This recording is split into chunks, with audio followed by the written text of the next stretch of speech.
वैशाख मास महात्म्य चौथा अध्याय। नारद जी बोले, हे राजन, जैसे रसों में दूध, दूध से दही और दही से घृत उत्तम है, ऐसे ही मासों में कार्तिक मास, कार्तिक से माघ तथा माघ से वैशाख मास अधिक है। इसमें धर्म करना बरगद की बराही की तरह बढ़ता है। मेष की संक्रांति में मधुसूदन भगवान का ध्यान तथा प्रातः काल स्नान कर विष्णु का पूजन करे। मधुसूदन भगवान की प्रार्थना इस प्रकार करे, हे मधुसूदन देवाधिदेव, मैं वैशाख मेष की संक्रांति भर प्रातः काल स्नान करने की कामना करता हूँ। आप इसे निर्विघ्न पूर्ण कीजिए। फिर अर्घ्य देते हुए कहे कि हे मधुसूदन, आपको अर्घ्य देता हूँ, इसे भली भांति ग्रहण कीजिए। गंगादि नदी, तीर्थ, सब जलाशय मेरे दिए हुए अर्घ्य को प्रसन्नता से ग्रहण करो और मुझ पर प्रसन्न होकर यथोचित फल दीजिए। फिर वस्त्र पहनकर आहनिक कर्मों को करे। फूलों से भगवान का पूजन करे। विष्णु भगवान की वैशाख मास संबंधी कथा सुनने से वह कोटि जन्म के संचित पापों से छूटकर मोक्ष पाता है। पृथ्वी, स्वर्ग और पाताल कहीं भी दुख नहीं होता, कभी गर्भ में नहीं आता और न कभी माता का दूध पीता है। वैशाख मास में जो तेल मलना, दिन में सोना, कांसे के बर्तन में भोजन, खाट पर सोना, घर में स्नान, निषिद्ध भोजन, दोबारा भोजन, रात्रि काल में भोजन करता है और उत्तम उत्तम कथा नहीं सुनता, न किसी तीर्थ में जाकर स्नान करता है, न दान देता है, वह नरक में जाता है और चांडाल योनि को प्राप्त होता है। उसे कुत्ते की योनि 100 वर्ष तक प्राप्त होती है। फिर गधे और खच्चर की योनि प्राप्त कर नरकगामी होता है।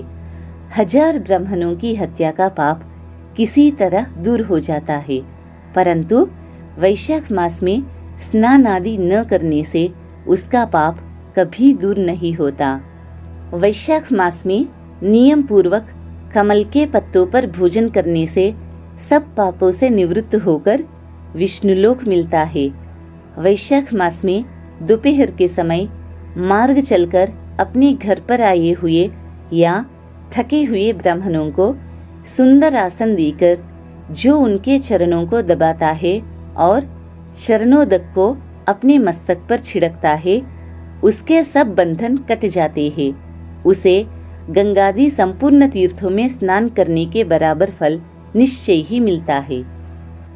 वैशाख मास में अन्नदान और जलदान न करने से पाप और दुख कभी दूर नहीं होते। प्रातः काल सूर्योदय होने पर सागर से मिलने वाली सप्तगंगा, जाह्नवी, वृद्धगंगा, कालिंदी, सरस्वती, कावेरी, नर्मदा और वेणी में स्नान करके विष्णु भगवान में मन लगाने से 7 जन्म के संचित पाप शीघ्र नष्ट हो जाते हैं। वैशाख मास में बावड़ी में स्नान करने या घर से अलग अप्राकृत गौ के चरण के रखने की जगह के समान जल भरा हो तो उसमें भी स्नान करने से, हे राजन, बड़े बड़े पाप दूर हो जाते हैं। जो कोई धन संपन्न हो अथवा दरिद्री या पराधीन हो, उसे जो वस्तु मिल जाए वह ब्राह्मण को दान देना उचित है। कंदमूल, फल, शाक, नमक, गुड़, बेर, पत्र, जल और छाछ जो वस्तु दान की जाएगी अपरिवर्तित होती जाएगी। दान न करने से दरिद्रता आती है। दरिद्री होने से पाप किया जाता है।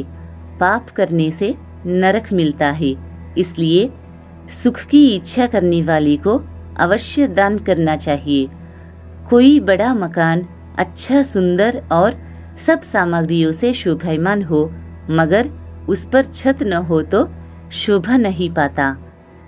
जैसे दया न होने पर सब गुण वृथा है, जैसे उत्तम शाक भी बिना नमक के स्वादिष्ट नहीं लगता, ऐसे ही वैशाख मास में जो धर्म कर्म या स्नान आदि नहीं करता उसका किया सब वृथा है। वैशाख मास में तीर्थ यात्रा, जप, यज्ञ, दान और होम आदि का फल भी अधिक होता है और तुरंत फल मिलता है।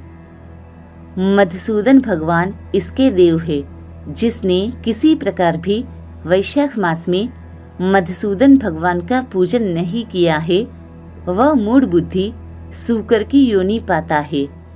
जो तुलसी दल से वैशाख मास में मधुसूदन भगवान की पूजा करता है वह सार्वभौम राजा होकर कोटि जन्म तक अनेक सुख भोगता है और फिर अपने करोड़ कुलों को लेकर विष्णु की सायुज्य मुक्ति को पाता है।